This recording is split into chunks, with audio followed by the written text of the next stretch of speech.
Bom dia, amados, a graça e a paz do nosso Senhor Jesus Cristo. Mais uma vez aqui reunidos, para nós podermos estarmos aí aprendendo um pouco mais da palavra do Senhor Jesus. Que o Espírito Santo ele possa estar renovando as nossas mentes para que as nossas vidas possam ser transformadas à natureza de Cristo. Espero que todos estejam bem. E hoje nós vamos estar falando de um profeta que eu acredito ser muito querido por muitas pessoas, também conhecido por alguns como o profeta Chorão. Nós vamos hoje estar falando um pouco sobre Jeremias. O tema da nossa lição é Jeremias, Angústia e Esperança. E o nosso texto bíblico de hoje é Jeremias, capítulo 20. Nós vamos ler do 7 ao 18. Enquanto vocês vão abrindo aí a palavra, há um versículo-chave, eu gostaria de estar lendo, que é o versículo 7, que diz: Persuadiste-me, ó Senhor, e persuadido fiquei. Mais forte foste do que eu, e prevaleceste. Sirvo de escárnio todo dia, cada um deles zombam de mim. Nós vamos estar falando primeiramente um pouco sobre Jeremias, o contexto que ele estava vivendo, histórico, cultural. E um dos objetivos da nossa lição é refletir sobre os propósitos e os desafios que uma pessoa vocacionada por Deus enfrenta. Sendo que nós vamos estar enfatizando que é uma bênção ser parte do plano de Deus, todos nós sabemos disso, para o projeto do anúncio e construção do seu reino. Nós vamos estar vendo aí algumas lamentações, algumas confissões e até mesmo algumas reclamações. O nosso propósito é a gente entender que, independente de todos os desafios que se apresentam no meio da nossa caminhada, estar com o Senhor vale a pena. Ele é um Deus fiel, é um Deus amigo, é um Deus Pai que não nos deixa e que está conosco em todo momento. Bom, vamos estar lendo aí, nós vamos ler Jeremias 20, do 7 ao 18. O título da minha versão, eu estou usando de novo a NVT, diz A Queixa de Jeremias. Ó Senhor, tu me constrangeste e eu me deixei constranger. É mais forte que eu e prevaleceste. Agora sou motivo de zombaria todos os dias. Todos riem de mim, pois sempre que abro a boca é para gritar, violência e destruição. Essas mensagens do Senhor me transformaram em alvo constantes de piada. Nós vamos entender do porquê dessa lamentação aqui de Jeremias. Mas se digo que nunca mais mencionarei o Senhor, nem falarei o seu nome, sua palavra arde como fogo em meu coração. É como fogo em meus ossos. Estou cansado de tentar contê-la, é impossível. Ouvi muitos boatos a meu respeito. Me chamam de homem que vive em terror e me ameaçam. Se disser alguma coisa, o denunciaremos. Até os que se dizem amigos íntimos me vigiam e esperam que eu cometa algum erro fatal. Dizem, ele cairá em sua própria armadilha, e então nos vingaremos dele. O Senhor, porém, está ao meu lado, como poderoso guerreiro. Diante dele meus perseguidores tropeçarão. Não conseguirão me derrotar. Fracassarão e serão totalmente humilhados. Sua desonra jamais será esquecida. Ó Senhor dos exércitos, tu provas o justo, examinas pensamentos e emoções. Permite que eu veja tua vingança contra eles, pois coloquei minha causa em tuas mãos. Cantem ao Senhor, louvem o Senhor, pois ele salva o pobre e necessitado da mão dos seus opressores. E, no entanto, amaldiçoo o dia que nasci. Ninguém celebra o dia que minha mãe me deu à luz. Maldito o mensageiro que disse a meu pai, tenho boas notícias, alegre-se, seu filho nasceu. Que ele seja destruído como as cidades antigas, que o Senhor arrasou sem compaixão. Que seja aterrorizado todo dia com gritos de guerra, pois não me matou quando nasci. Quem dera eu tivesse morrido no ventre da minha mãe e seu corpo tivesse sido minha sepultura. Por que eu nasci? Toda a minha vida é apenas sofrimento, tristeza e vergonha. Bom, pelo texto deu para a gente entender, porque o título é A Queixa de Jeremias. Mas decorrendo aqui, a gente vai entender o contexto em que Jeremias foi chamado como profeta. Nós vamos entender por que Jeremias se queixou. Bom, Como a gente sempre faz, nós vamos falar um pouquinho de Jeremias e vamos entender aí o momento que ele vivia. Jeremias, o nome de Jeremias significa Javé estabelece. Ele era um sacerdote, filho de Ilquias, da região de Anatote, e a gente vai ver que Jeremias ele viveu e serviu aí na última década do reinado do sul, né? Ou seja, da terra de Judá e Benjamim. Ele tinha mais ou menos cerca de 20 anos quando deu uma dupla vocação, por assim dizer. Por que dupla vocação? A gente vai ver isso lá no capítulo 1, versículo 4, que é o chamamento de Deus para ele, que Deus o chama para ser profeta não apenas naquele tempo, mas profeta às nações. E no primeiro momento, assim como Isaías, assim como Gideão, Moisés e tantas outras pessoas na Bíblia, a gente vai ver um momento de negação. Jeremias ele vai falar que ele é muito jovem, que ele não pode, né? E aí Deus vai vir, vai vocacionar, mostrando para ele que ele foi escolhido desde o ventre da mãe dele para poder estar fazendo aquela obra. E, inclusive Deus vai, né, no capítulo 1, vai falar para Jeremias que ele mesmo colocaria as palavras na boca dele, para que ele não tivesse medo, que Deus estaria com ele e o protegeria em toda a obra que precisava ser feita. Bom, ele foi chamado para poder anunciar as consequências severas sobre algumas coisas que estavam acontecendo, né? A gente vai ver aí basicamente Jeremias capítulo 1, do 9 ao 10, se eu não me engano, que ele vai falar com o povo a respeito da quebra da aliança, da idolatria, das injustiças, mas é interessante também porque a gente vai ver que a mensagem de Jeremias ela não se limitava apenas à justiça sendo exercida sobre o povo através do juízo, mas também vai trazer para a gente uma mensagem de esperança.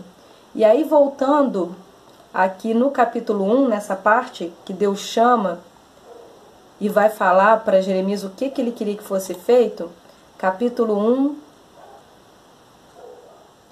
no versículo 9 e 10, vai ter uma contraposição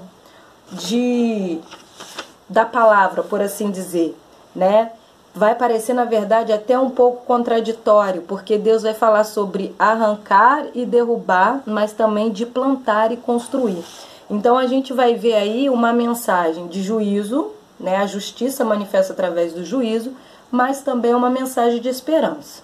Bom, e o contexto aí que ele estava vivendo?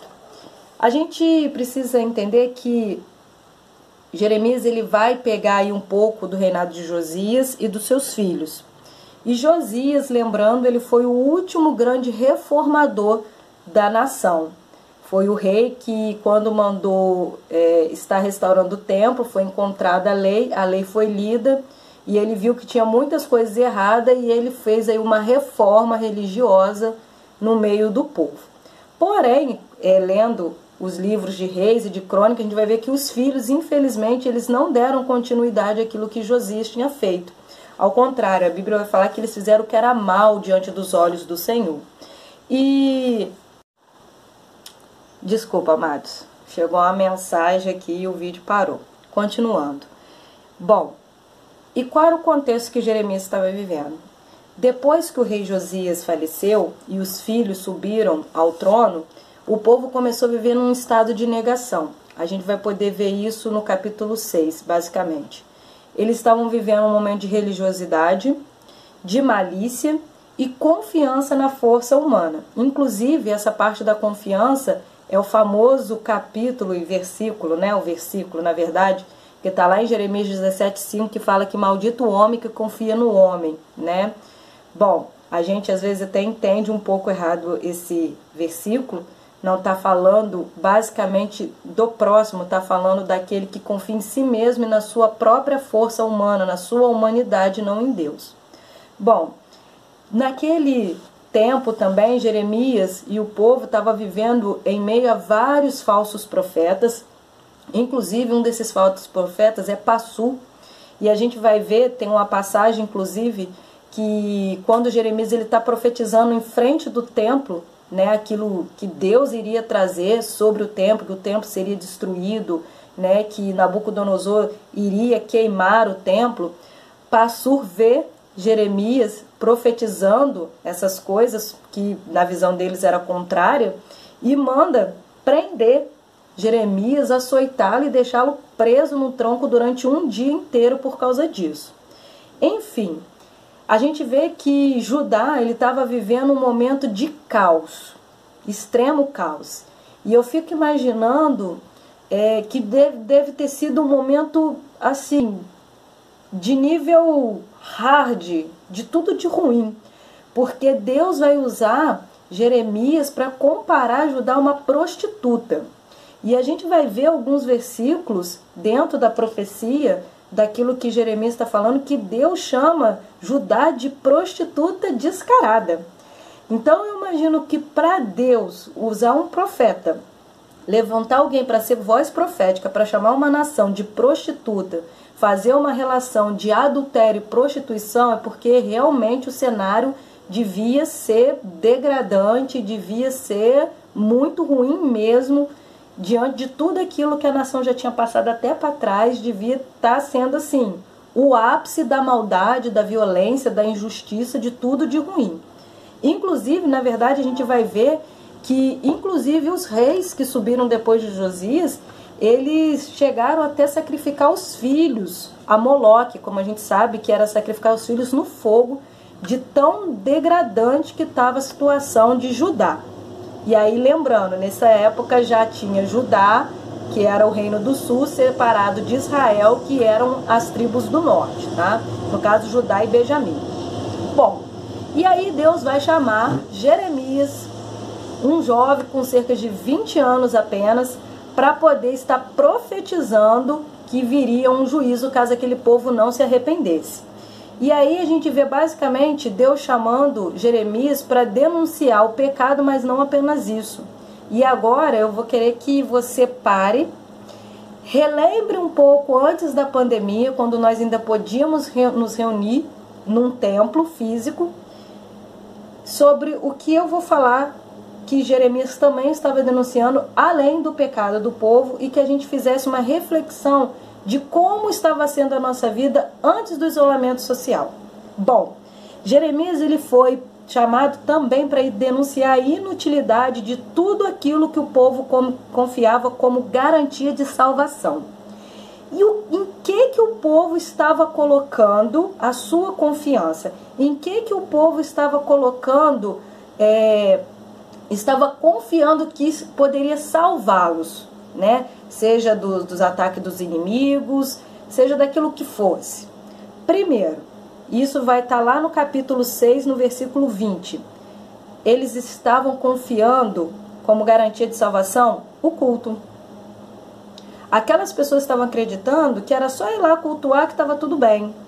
Só que tinha um pequeno problema. Eles estavam cultuando falsos deuses e depois simplesmente iam para o templo, né, e ir lá fazer o seu culto a Deus como se não tivesse nada a ver. E aí a gente vai ver Deus falando sobre o pedaço de madeira, o bloco de pedra. Irmãos, hoje não é diferente, né? Hoje nós não temos o pedaço de madeira, não temos o bloco de pedra, mas temos muitos outros falsos deuses que, se nós não vigiarmos, se nós não tivermos o Espírito Santo de Deus na nossa vida, não tivermos uma busca sincera com Deus, a gente vai acabar adorando. E a gente vai acabar levantando ídolos no nosso coração. E não é diferente da época de Israel.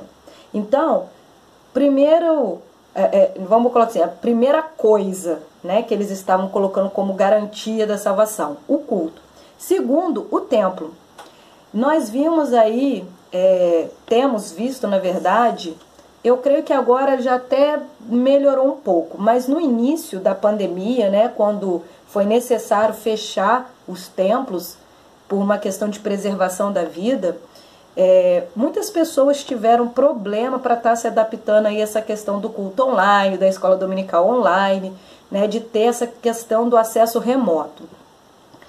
Mas existe uma frase, nem é de dentro da igreja, é no mundo mesmo, que é muito verdadeira, né? A gente vê várias histórias da Bíblia que vão retratar justamente essa frase que diz que crise revela caráter, né? Então a crise ela veio revelar o caráter de muitas pessoas. e que nem sempre é muito visível, principalmente se a gente não lida diariamente com as pessoas. E a verdade é, eu ouvi alguns pastores falando isso e eu concordo, que quem tinha já uma vida de busca diária, que tinha o seu momento de intimidade, que não necessitava do templo religioso para estar buscando a Deus, não teve muito problema. Mas quem não tinha essa vida são justamente essas pessoas que tiveram uma maior resistência, um problema maior de estar aí conseguindo estar buscando a Deus nesse momento de isolamento social. Então, a segunda garantia que eles tinham na mente deles, que era uma garantia de salvação, era o templo. E não é à toa que Deus permite que o templo fosse literalmente derrubado. Por quê? O templo, não só no tempo aqui de Jeremias, mas a gente vai ver até no tempo de Jesus, virou um ídolo no coração daquelas pessoas. Terceiro, a circuncisão. A gente sabe que a circuncisão, né, foi lá... foi instituída por Deus como uma aliança com Abraão, mas a gente vai ver lá no livro de Gálatas, né, Paulo falando que a verdadeira circuncisão é de coração. Né? Não adiantava você circuncidar na carne e continuar vivendo uma vida de pecado. Não se aproveita a circuncisão. Outros eram os sacrifícios e os jejuns. E a gente sabe que o sacrifício e jejum não é para nós obtermos algo de Deus, mas é para Deus obter algo de nós. E eles estavam confiando que estava tudo bem, que não ia acontecer nada daquilo que Jeremias estava falando, simplesmente porque eles continuavam sacrificando e jejuando. Mas Jesus, inclusive, vai falar sobre isso, né? Sobre a questão do sacrifício e da misericórdia. Muito mais do que sacrifício, Deus deseja obediência, Deus deseja amor, Deus deseja misericórdia, que nós pratiquemos a justiça, que nós amemos a misericórdia e andemos humildemente com Ele, como Miqueias também profetiza. Outra suporte, né, que eles achavam que eles tinham e que estava garantindo uma salvação, era a oração. E por fim, a lei, né? A lei que eles não obedeciam, mas eles achavam que simplesmente por ter a lei, eles estavam salvos.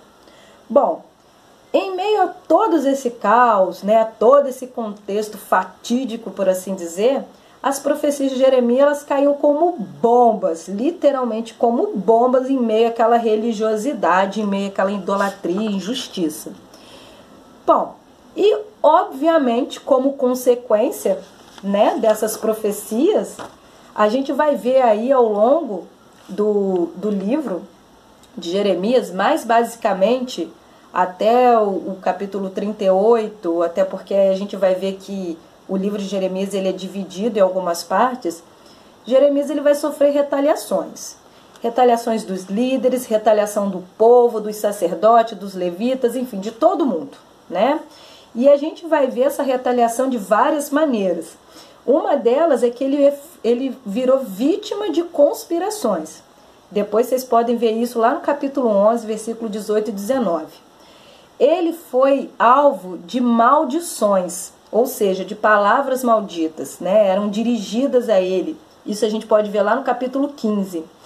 Ele foi ameaçado de morte, capítulo 26, versículo 8. E a Bíblia vai falar que o povo rugia como um leão contra Jeremias. Isso está lá no capítulo 12. E por fim, que eu creio que é uma passagem muito conhecida de todo mundo, que é quando Jeremias é lançado numa cisterna cheia de lama. Isso está lá no capítulo 38. Enfim, vamos pensar agora. Vamos nos imaginar. Deus nos chama como uma voz profética em meio a uma nação idólatra, desigual, perversa, violenta, que está morrendo em pecado, e a gente sofre ameaças de morte, a gente é açoitado, o povo se levanta contra nós, a gente é vítima de conspirações, a gente é lançado dentro de uma cisterna. Pergunta, como você acha que Jeremias se sentiu? Você já sabe como Jeremias se sentiu, a gente leu aqui no capítulo 20, né? E o que a gente precisa entender? Porque quando a gente lê parece que Jeremias profetizou e aconteceu. Até porque Jeremias, ele viveu o tempo da profecia e ele presenciou o ataque, o cerco e o exílio. Deus permitiu que ele visse tudo, né? Ele não profetizou e aconteceu lá depois que ele morreu. Não, ele viveu aquilo. E o que muitas pessoas não sabem é que Jeremias ficou 23 anos profetizando. 23 anos profetizando sem ver resultado nenhum. E é onde a gente vê ele falando que ele virou motivo de piada, que as pessoas zombavam.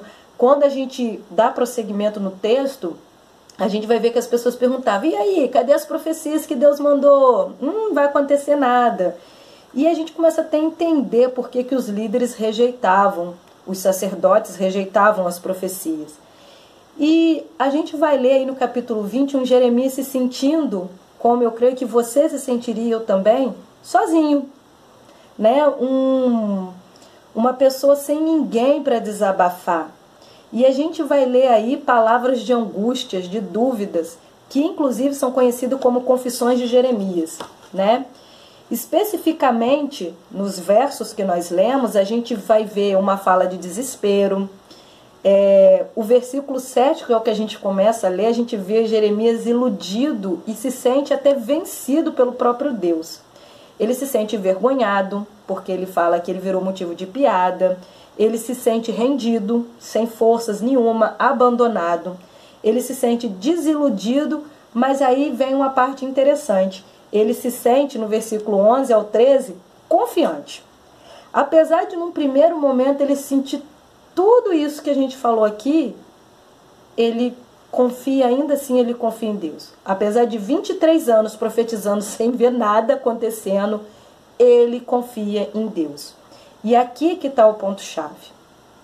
Porque a gente vê muitos testemunhos, e a gente acha até bonito quando é com outro, de pessoas que oraram pela família, de pessoas que perseveraram com um parente que estava ali perdido nas drogas, que estava perdido num vício, e a gente depois, né, vê essas pessoas contando os milagres, como Deus fez, e a gente acha muito bonito. Mas a verdade é que quando é com a gente, às vezes a gente se sente exatamente como Jeremias.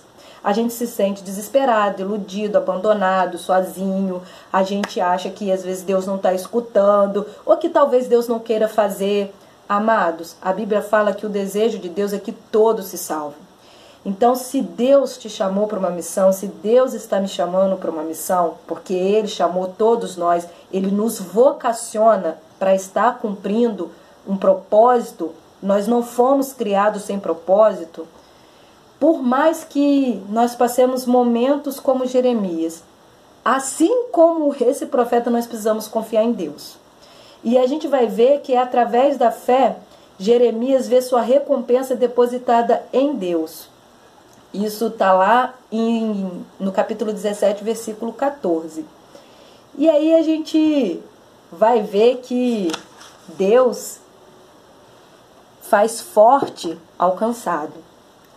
E a gente vai ver, como diz aqui na nossa revista, que Jeremias é conhecido como profeta sofredor porque sente na vida os efeitos dos oráculos, ou seja, das revelações.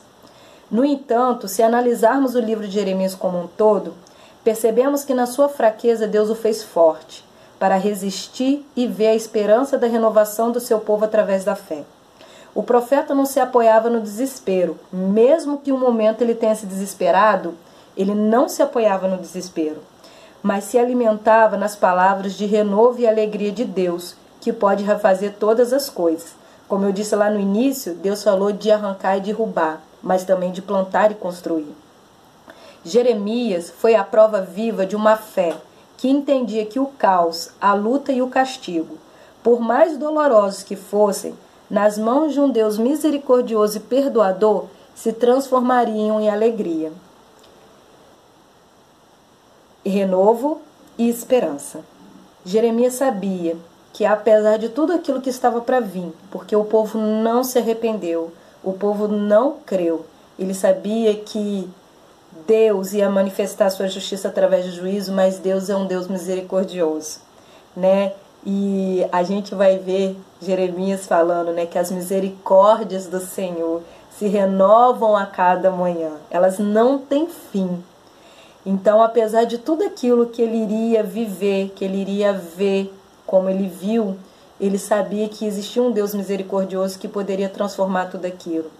Então, eu creio que Deus continua nos chamando. Todos nós temos uma vocação, assim como Jeremias teve o dele, que inclusive não foi ser sacerdote, como naturalmente ele seria, mas ser profeta.